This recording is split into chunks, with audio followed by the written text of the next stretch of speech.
You are entering the cosmos.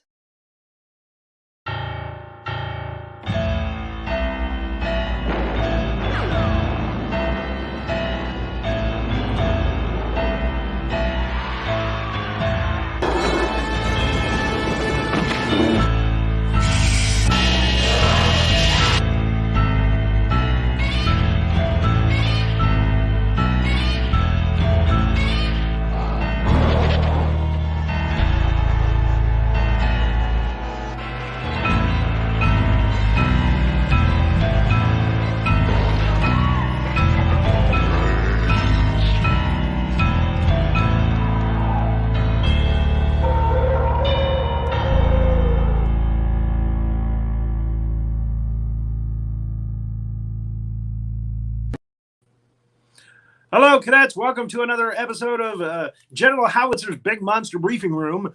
Quite a few firsts on the show tonight. Let's bring up Major Hazzard. We can talk about him. There she is. Hello, General. So good to be here. And yes, So of course, nice that was the wonderful original theme song by Diane Call, who's an amazing singer-songwriter and a comedian and a therapist. She does everything, and she wrote and recorded that for the intro. Isn't that amazing? Correct. Yes, we wanted a new theme song for the show, something fresh, something appropriate, and she was nice enough to make us this wonderful new theme song for the beginning of the show. If you're worried that we're going to lose the boo, that's going to be at the end credits. Okay, we're going to put that on the end credits and give everybody credit for what they did. Also, on this show, first time, we're going to do a timeline in a new way, which I hope is going to work. We're putting in a PowerPoint, but don't let that distract you. It should look sleek and slick, I hope. It's a long one today. We're doing Godzilla versus the Smog Monster. That's my favorite title for this film. It's Godzilla versus Hedorah. Again, this is a 1971 film by a one-time Godzilla director. We'll talk about him a little later on. And we have a very special guest on, and that is Unite Godzilla Fans. And he's there in our green room. He just left the green room by accident. He's getting to some. Now he's back. Okay. I'll bring him up. But that's okay, because we told him we were going to do a little banter up front. Here he is. He's back. He's here. There he is. I don't know what happened. Technical difficulties there. My fault. Okay. And Hazzard, change your name. Oh, yes. So, in any case, it's great to have you here. We know you have a huge following in the Godzilla world, which is nice. That's great. And kudos to you. Thank you. Thank you. Again, we're very honored to have you on the show. One of my people who went to G-Fest this year and handed out some stickers for us, tagged up with you, gave you some stickers, Rory. and we wanted to get you on the show as soon as possible. So again, this is a very interesting Godzilla movie to talk about. So let's go ahead and get into it. First off, before we go to the timeline, how do you feel about this movie? How does this rate on your chart for Godzilla movies? I would say it's probably in my top 15. It's seeing it as a kid, I did not understand anything of this movie of the sorts. There were some really terrifying scenes in this film that as a kid I was traumatized. Yeah, I remembered vividly. Like 10. When Hedorah's flying over the city and the kid's running and he falls and he sees all like the dead bodies and the decayed bodies and full of slime. I was just like, what am I watching right now? This is weird. I can't. Yes. But aside from that, I love Godzilla's design, even though it's practically similar to the design in Godzilla vs. Gigan. Hedorah as a kaiju is just amazing. I love it because back in the Showa era, a lot of the films had like stories and morals to them. Yes. So like this one, as I grew older and finally realized what this movie was all about, it started to move up on the list. And I was like, it's not a bad movie after all. It's not just some induced acid tripping movie that Bano said, hey, I like this idea. Have some acid. Here you go. Well, that was definitely the discotheque scene. It was basically an acid trip. Yes. I don't know if he was trying to connect to that kind of generation at that time, but yeah, there's definitely a story here as far as, you know, we need to save the earth. We need to get ecologically on board, you know, with not polluting so much. Mm-hmm. That's right. So, you know, like the Indian in the commercials with the tear coming down his face, you know, this was important for that movement. Right. Absolutely. Okay. All right. So, you're getting into your car. Well, not yet. Hold on. There's going to be some loud noises. This is another first on General Howitzer's Big Monster Briefing Room. I have to put away my golf cart from my job. This is so I agree with you that Hedorah is an awesome villain monster design. Yes. The Godzilla suit in this movie was a suit. It's one of my favorite suits, actually. It was used from 1968 through Gigan again, 1972. And then they came up with the puppy dog face, which I think that's actually his son, Minya, grown up. That's my feeling. Okay. I never thought of it that way. I like that idea. Yeah. So that's him matured. But this Godzilla was the Godzilla from Destroy All Monsters, All Monsters Attack, Godzilla's Revenge. This movie, and of course they retired the suit along with the actor that played Godzilla in the first movies. Mm-hmm. I can't believe I'm getting a brain fart on his name here. Don't worry, I'm terrible with names too. It's quite all right. I want to say Nakamura, but that's not it. It's somebody will come up with it. I'm just having a brain fart. But in any case, yeah, the Gigan was the last one he did Godzilla, and again, that's when they retired that suit and went with the puppy dog face, yep. Which we see on Zone Fighter and Megalon.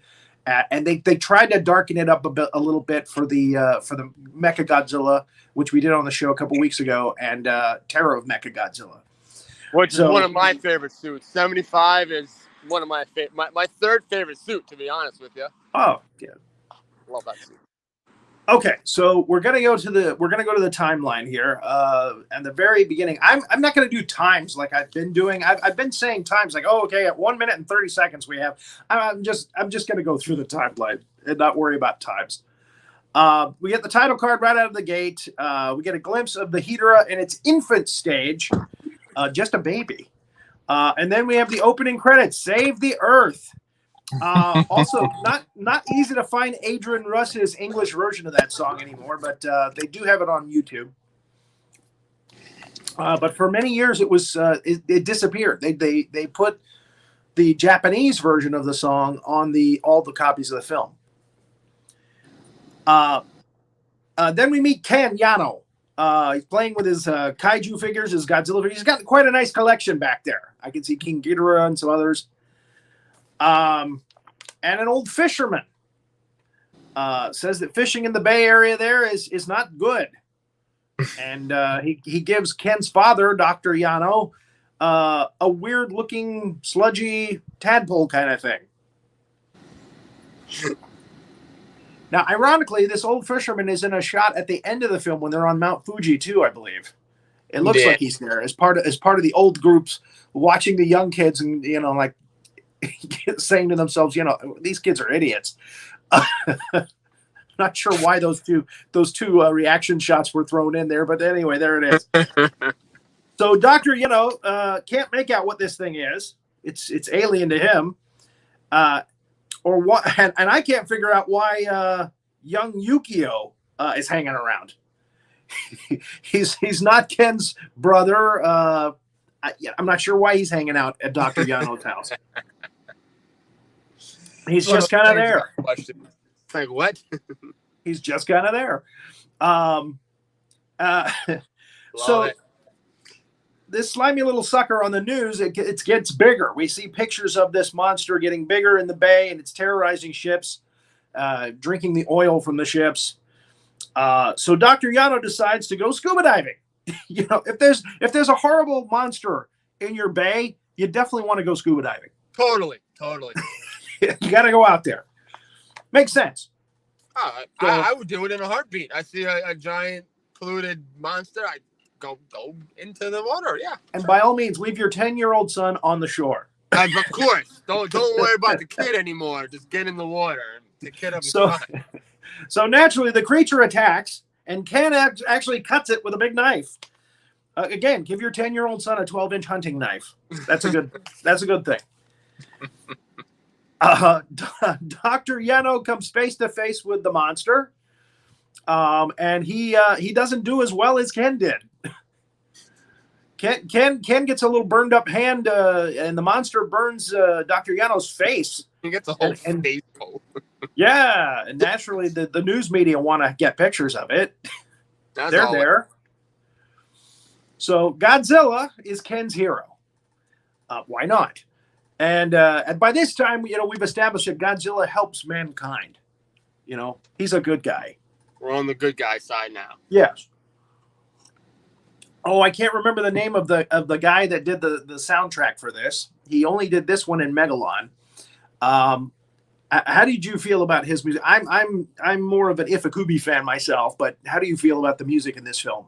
I mean, it's definitely different from a lot of, at least if you're going to compare it with like in the Showa era, it's definitely a lot interesting. You know, we don't hear the same sounds. I think as I was a kid, I used to play with my Hedorah figure, and that one sound, the one song, it's like and somebody described that as the quacking theme. Yeah. The Godzilla quacking theme. Yep. And when I first heard it, I was like, what? Why? Who? What? When? Like, why are we doing this? This doesn't sound like a Godzilla movie, but you know, as you grow, your brain matures and kind of goes, okay, something new, something different, kind of fitting, weird.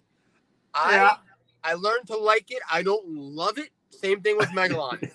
I don't love it. I like it. I'm okay with the theme, the Godzilla theme in that, but the using the Jews harp so much in the soundtracks. Yeah. You know, and the Jews harp is the thing you bow, picking them out. I love that thing, honestly. I thought that was such a great like instrument to have. And it was just like, of course, being a kid, I'm bouncing around like bling, bling, bling. Yeah, this is great. Awesome. Yeah. But I guess in the 70s, you know, it's kind of like that. The wah-wah. You know, you're going to hear these things. Yep. You're going to hear these things, you know. I get it. So, okay, let's go back to the timeline. I'm sorry. So Ken's father, he looks at the tadpole. The thing's dried up now. It's crumbling. He decides to try to regenerate it with some dirty, smudgy, sludgy, muddy waters. Isn't that a jazz singer? It is. Muddy waters. And he brings it back, and they find out that these little small semen-like Hedorahs, mini Hedorahs, they collect to each other. They connect to each other and form bigger Hedorahs. So this is our first. We understand that's how Hedorah is getting bigger. So, and you mentioned before we went on the show, you mentioned something about Hedorah's eyes. There's a lot of phallic kind of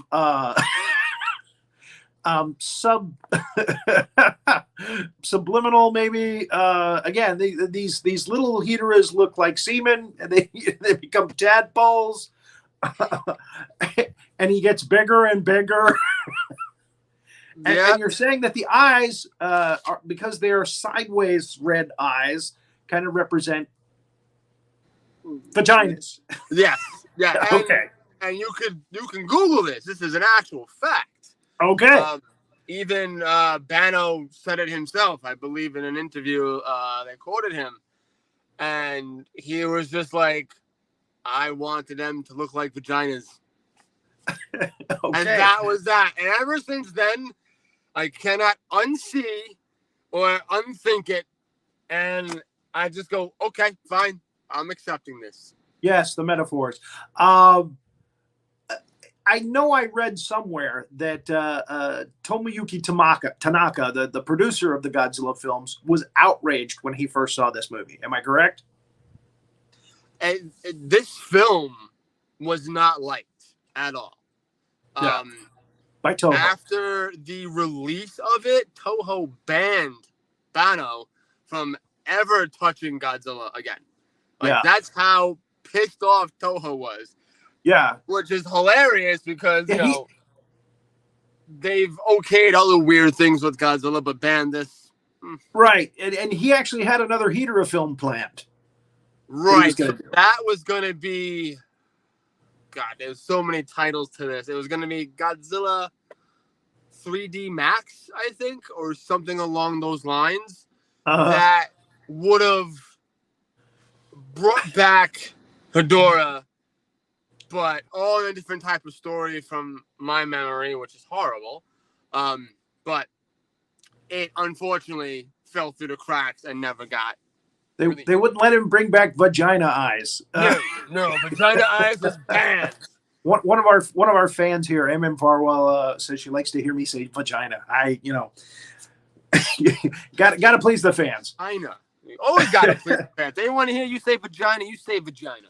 That's right. And our guest just said it too.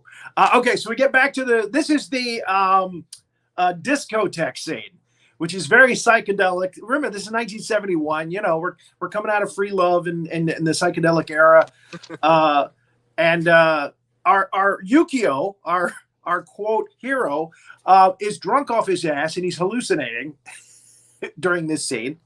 And we meet Miki, who I'm guessing is his girlfriend because they go to his car right after this scene.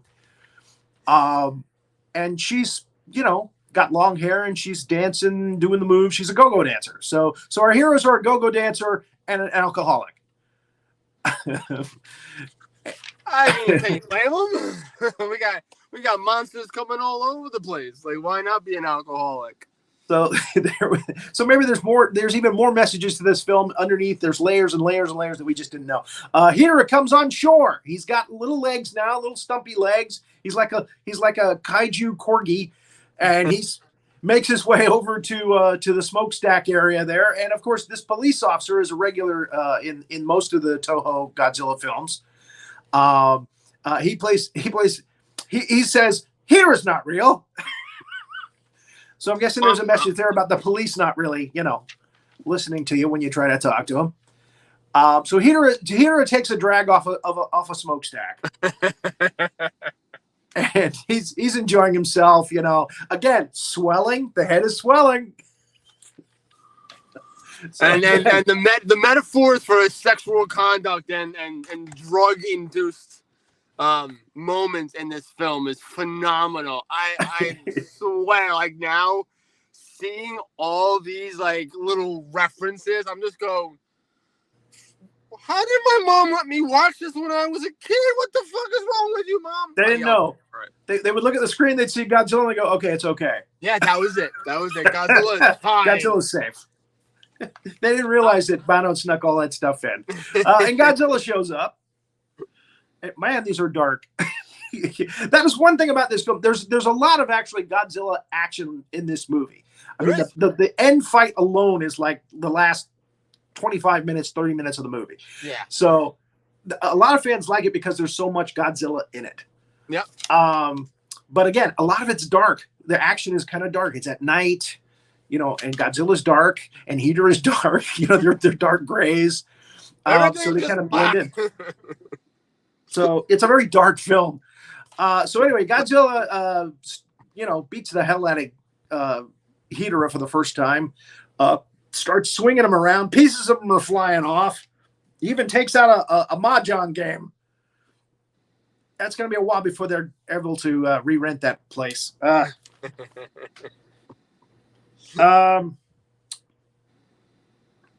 So some loose Hedorah slime goes down the staircase into the discotheque. And that poor kitty. Yeah, the neighborhood cat gets all sludged. You know, there's an image you can. And that has to be a metaphor for something else too. Your slimy pussy. Oh my God! I did it. No. I went that far. I can't believe. It's like a discharge. Sorry, that wasn't him. That was me. I went that far. I'm sorry. Show the picture of the kitty. Okay, justify me. There it is. There's one you can share on Facebook. This is my slimy that's pussy. what I call a dirty pussy.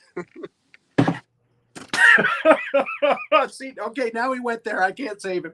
And I just got a real quick. If any of my followers from Instagram are watching this, I apologize for my vulgarity.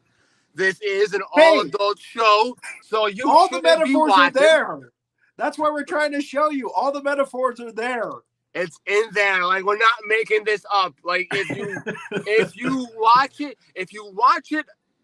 maybe on something, you might see these metaphors in play. But if you're sober, you're gonna be like, well, that was just silly. Like, you just made a cat all muddy. Great. Hazard, are we wrong about this? You're not back us up here. Yes. Renee, I'm a scientist. The cadets are getting crazy. Calm down, cadets. Everybody calm down. Back in your seats. It's okay. We literally just opened up the Pandora's box. So for all you guys like going nuts, just we watched this movie tonight and focus on what is very strange about this film. And you're going to see it and be like, I can't watch this movie ever again. It's ruined. This is not the worst time I've gone up on this show, though. We did Godzilla versus Mechagodzilla. And the minute he started flying from farting from his feet, that's it. I lost it. For 2 minutes. Go back and watch it. At about the 30-minute mark, I completely and totally lose it. Cadet Farwell said, who knew this was going to be 50 Shades of Godzilla? I didn't know, Cadet Farwell. I didn't know. Love it. Love it. When you get the New York boy on the show, it's always going to be 50 Shades of Godzilla. Forget about it. Oh, God, I'm going to introduce you to Sandy D. She's trying to get New York people to talk to Uncle Nino from Jersey Shore on her show. Oh, God. You guys might have a good time together. I don't know how much Uncle Nino likes Godzilla. Okay, so here is Miki and Yukio in his car. They see that Godzilla and Hedorah are squaring off there. Godzilla's trying to shoo him away. And he says, let's stay here. And then the next shot, they show his car moving closer to the monsters. Now, I don't know why it is that in these Godzilla films in the 70s, they got to get close to the monsters. But they did the same damn thing in Godzilla versus Mechagodzilla. Let's drive as close as we can to the monster action. Let's hope we get stomped on. Of course. Okay. So Godzilla, puts his foot down again, and Hedorah goes back into the drink. He's not big enough, I think, he realizes he's not big enough to take on Godzilla. And then we have animation. What the hell? That never happened in any other Godzilla movie. This was the first time animation was ever used, and I think from there on, never used again. That animation was into the film, but it's a really interesting scene because what you're watching is the growth of Hedorah. He's munching away and he's getting bigger and more powerful, and it was such an interesting way to see evolution. And again, these were little Bano in between scene things that he did to again push his point about pollution and stop pollution. And again, it's supposed to be I think it's animation because it's supposed to be from Ken's point of view. Yeah. That's my guess. So there it is. So the next day, Yukio and Miki's got a nice haircut. I guess she's decided to go straight, not go dance anymore. I don't know. She's done taking acid. All of a sudden, she's got a haircut. And that's the way it is for the rest of the movie. They take Dr. Yano down and they pick up some Hedorah samples. He checks the Hedorah samples out. And again, these kids are hanging out at his place. Not sure why, but oh, wait a minute. They're Ken's babysitters. That's what it is. They're Ken's babysitters because they take him to the theme park after this. That's true. Okay. So Dr. Yano is okay with a go-go dancer and an alcoholic, watching his son. And here we see under the microscope, what looks like somebody dropped paint on the floor. But Hedorah has many colors, and that yellow is sulfur. So this is the setup, the foreshadowing to sulfuric acid, which is how he burned the faces. Mm-hmm. And again, the next thing you know, we see Yukio and Miki taking Ken to the theme park, and Ken sees Godzilla. Yeah. Nobody else saw it, but he saw it, and he's like, "Oh, I gotta run off this ride right now, and I gotta disappear and call Dad." So he takes off. Yukio and Miki don't seem to be too upset about it. No cares. He calls Dad. Dad says, "Hey, go to the school, get your mom, and bring her home." And that's when Hedorah shows up in his next form. He's flying now. He's again this whole farting and flying thing. Fart jokes. And yes, I'm not above it. So he flies over the school where Mrs. Yano is teaching physical ed. And man, they're just choking and hacking and wheezing, and they got to run inside. And they're lucky because they didn't disintegrate. And I think this was the scene that I was talking about. Maybe it was the next scene that really scared the shit out of me when I was a kid. Seeing the bodies all disintegrated and bone, and I think Kenny sees the bodies too. Yes, it's coming up. It's that scene. It's that scene that just gave me the chills. I was like, "This is traumatic." It really is for a young person. It's traumatic because you're realizing and you're wondering if this kid's going to disintegrate and become a skeleton. Yukio in his car with Miki, and the Hedorah sludge comes down. They get out of the car just in time before Hedorah sucks up all these cars on the highway. This scene is actually in our opening credits. Love it. Love this. Japanese Bruce Campbell. Godzilla shows up again as Ken expected, and he begins to do his thing, stomping and trying to get Hedorah to go away again. Mm-hmm. Hedorah's gas, what he expels, his exhaust, it's very toxic, even to Godzilla, sulfuric acid and all.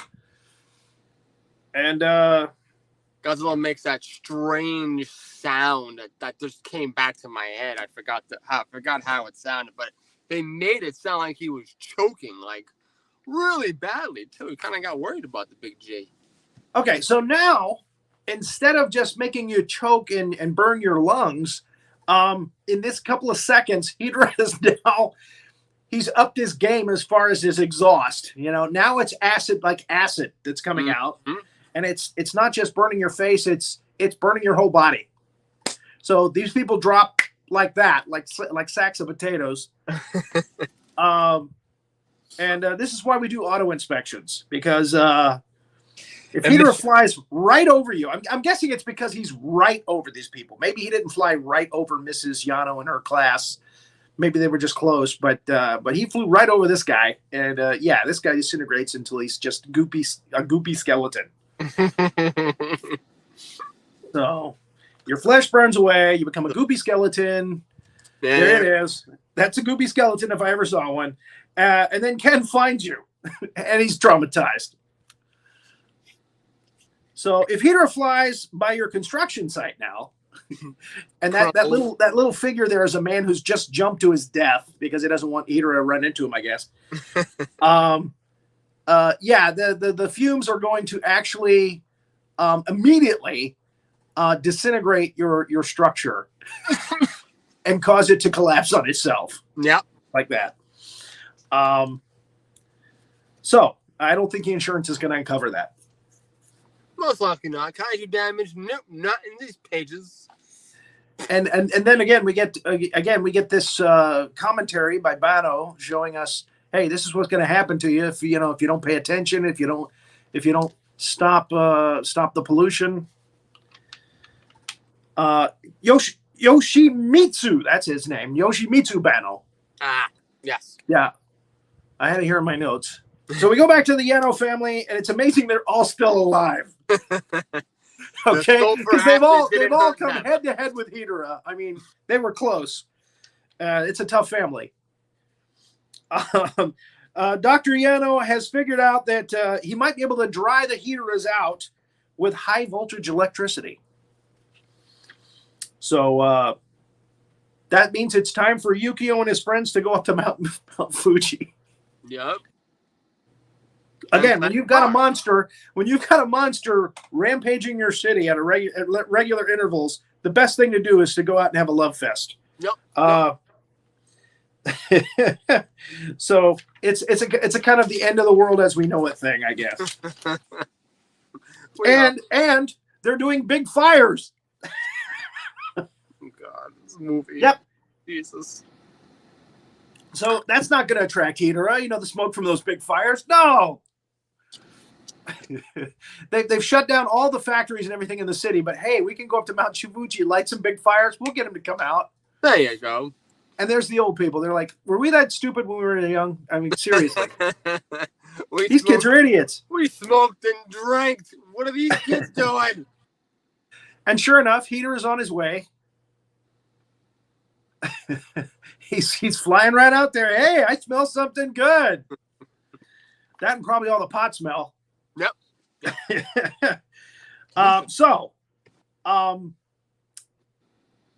He passes Ken's house on the way and takes a shit on Ken's kaiju collection. That was nice.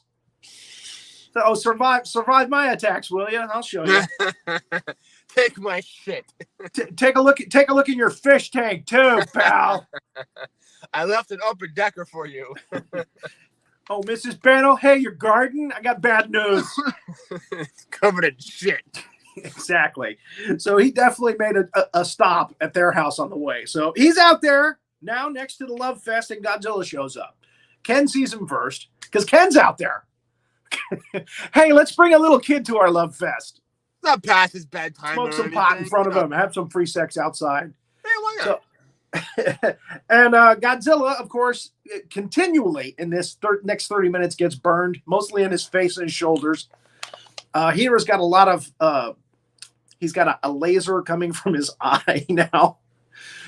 He's got these sludgy kind of acidy bombs that he throws out. And he can transform very easily from his different forms we see here. So that's too much in this last battle that always has me perplexed. Well, and here the men decide, hey, let's throw torches at Hedorah. That'll stop him. I don't get it. That was a great word. That'll stop him dead in his tracks. Watch.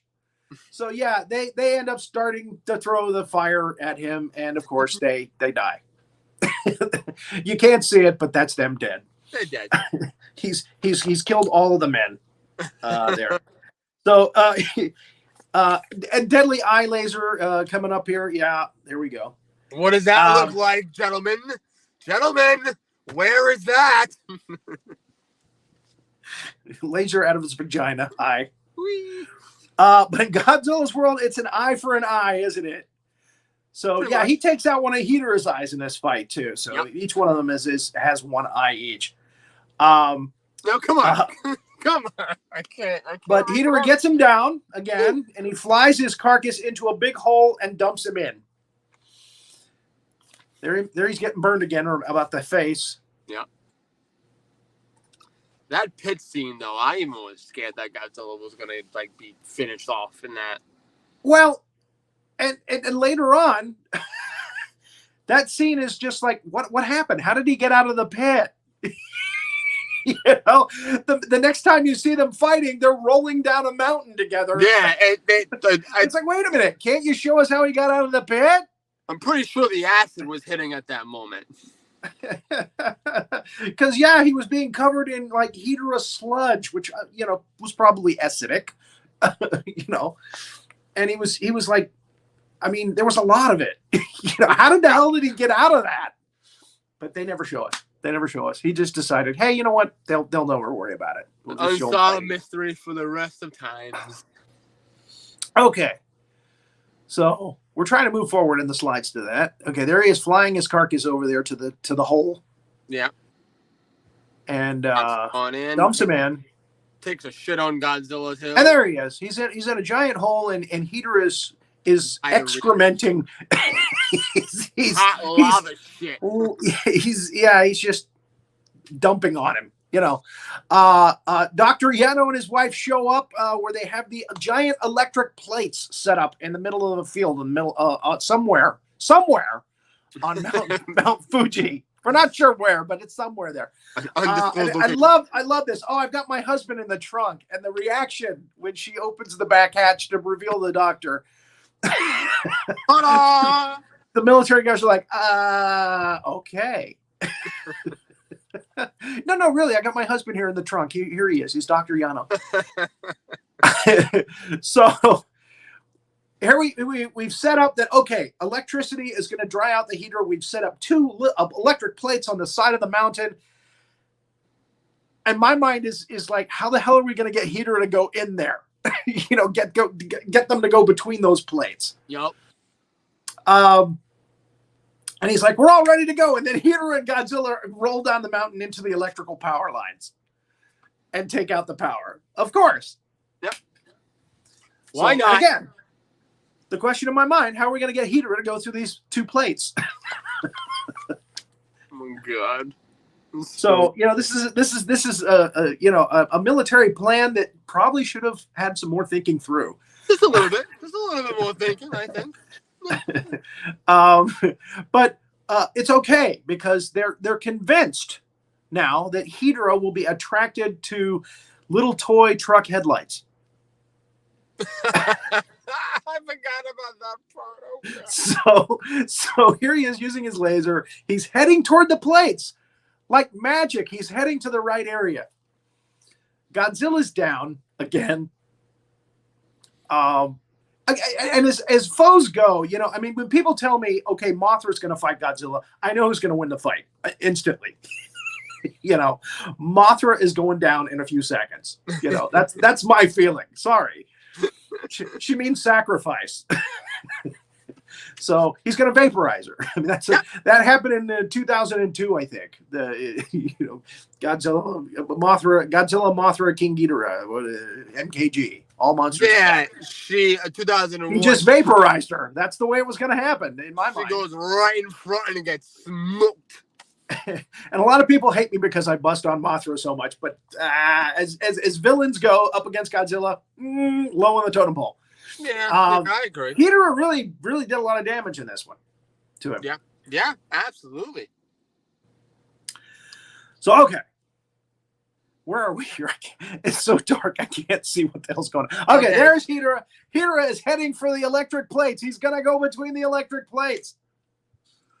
Why? Who knows? Because they got toy trucks. They got toy trucks, I'm telling you. Well, these Hess trucks, is that what we're going for in this? With headlights.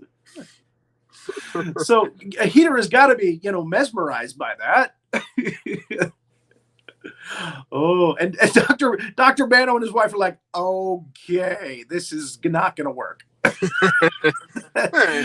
look at him. He's like, headlights, truck headlights. I got to go forward. Why didn't we think of this before Godzilla showed up? Oh, God. And he goes in between the 2 plates. He does. Yep. Just like clockwork. And on the right side of the mountain, too. Go figure. So it doesn't work. The electricity doesn't come on. So that blast you see there is actually Godzilla. Godzilla's come back. He blasts the electric plates. And, of course, that fries Hedorah. Mm-hmm. and fries them good. Fries them good. For the first attempt. Yes. Because then I believe shit gets really weird after this. Well, yeah. Because we're talking about all the references to the reproductive system. Godzilla looks down at the dried up carcass of Hedorah, and he says, "You know what? I'm going to reach into Hedorah and I'm going to pull out." Now, see, and there he is zapping the electric plates again. I heard something about that pulling out the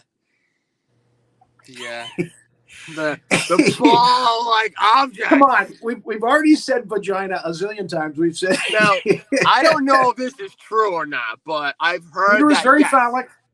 It was supposed to be Hedorah's balls that Godzilla pulls out. Okay. Now, this is rumored. This was not confirmed or proven by anybody. So we had our first case of what the fuck is the word? Hermaphrodite. A hermaphrodite in the kaiju community. And there you have it. And see, that's what I'm thinking, because he pulls out what I think are eggs. He pulls out his last 2 eggs before they've dried up. Okay. See, so that means that Hedorah has both sexes.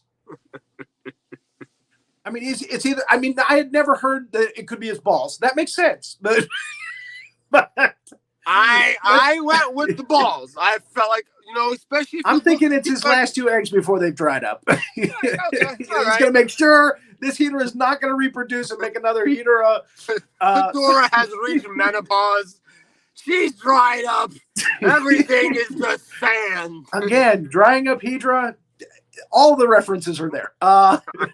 So let's go to that slide if we can. Godzilla holding the 2. There it is. I have a picture of this, and it says Godzilla is unamused by these balls, and just like the look on Godzilla's face is just like, the fuck am I supposed to do with any of this? I'm not amused. Okay, so he fries those too. He fires his breath into the electric plates, and again, it fries the eggs, balls, whatever, in his hands. the Rocky Mountain oysters. Oh, man. He fries them up, sunny side up. God. There it is, zapping again. I want that as a poster. As you should. As you should. Godzilla poster with him with Hedorah eggs, balls in his hands.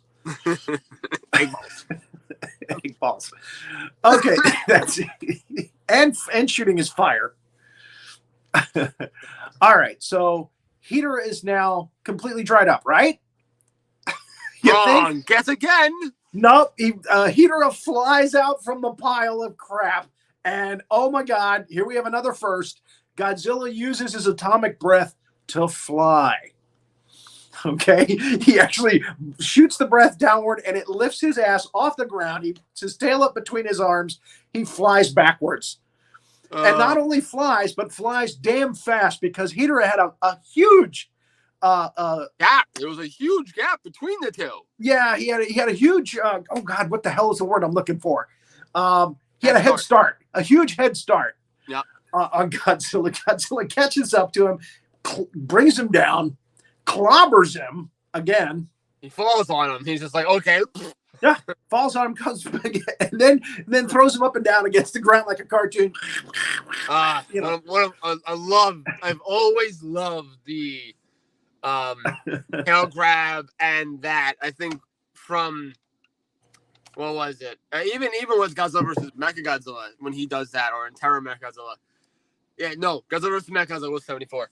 I always loved it, and seeing with Godzilla and Hedorah doing that, Hedorah is just like screaming, lowling. Godzilla's like, shut up!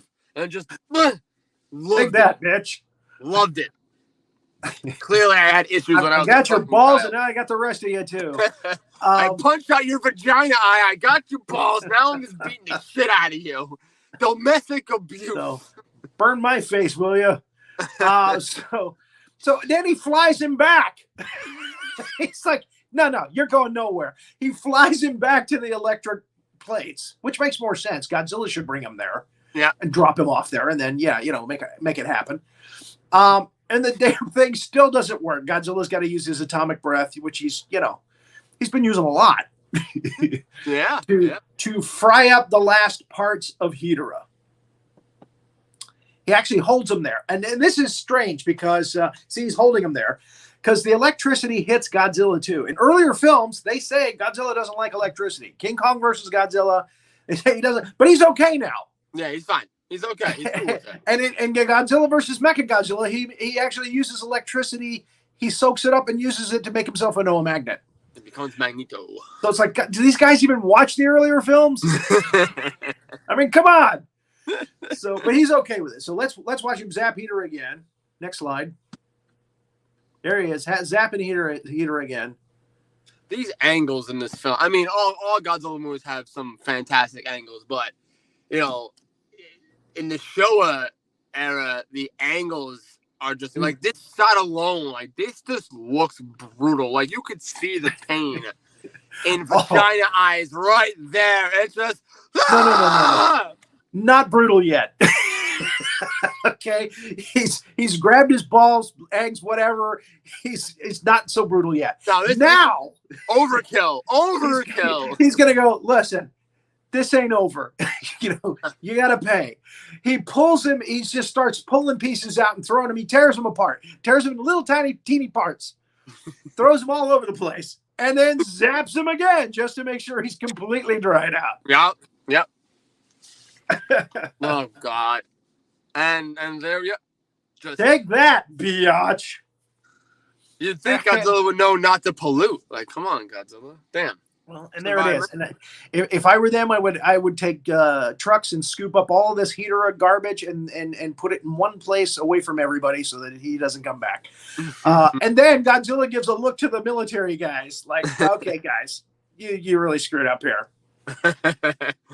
I gotta clean up after your mess. Damn it, Billy. Dries him up real good. So yeah, the inept Japanese military in this. I'm surprised the Japanese military even cooperated with the Godzilla films after this. That was pretty much a smack in the face. Just a bit. And then he walks off. I would say he walks off to the sunset, but it's actually sunrise. Yeah. Here. So as the sun's coming up, we see Godzilla scarred, making his way, off of Mount Fuji. It's been a rough night for Big G. Godzilla's hungover too. He's like, fuck, I got shitted on. I got laser clit beamed vagina eyes. You actually just said laser clit beamed. Well, look. This show is definitely a bad influence. The photo, it's right above. I mean, come on, it's not. This is way too obvious. So yeah, he's like, what am I going to tell the wife? Let's keep moving because there's a couple of slides of him here making his way down the mountain. He's just walking along. And of course, this has that weird wavy music. Yeah, actually, this is a more somber tone.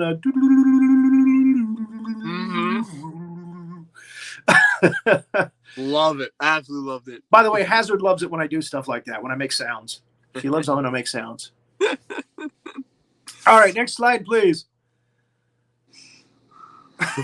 There, again. And there he is, heading away, again, off into the sunrise. Ken is there with Miki.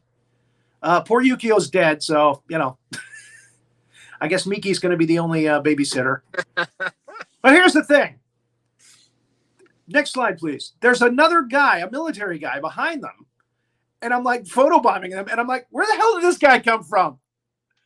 They're not even where the military was. They're far away from where the electric plates were. Where the hell did this guy come from?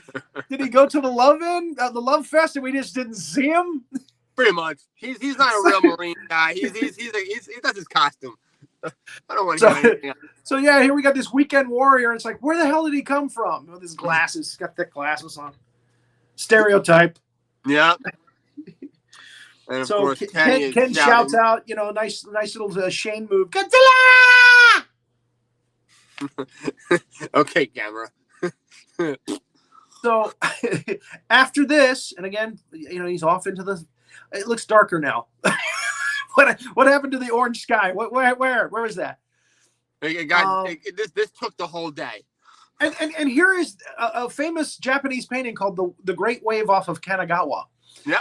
What the hell is it doing here?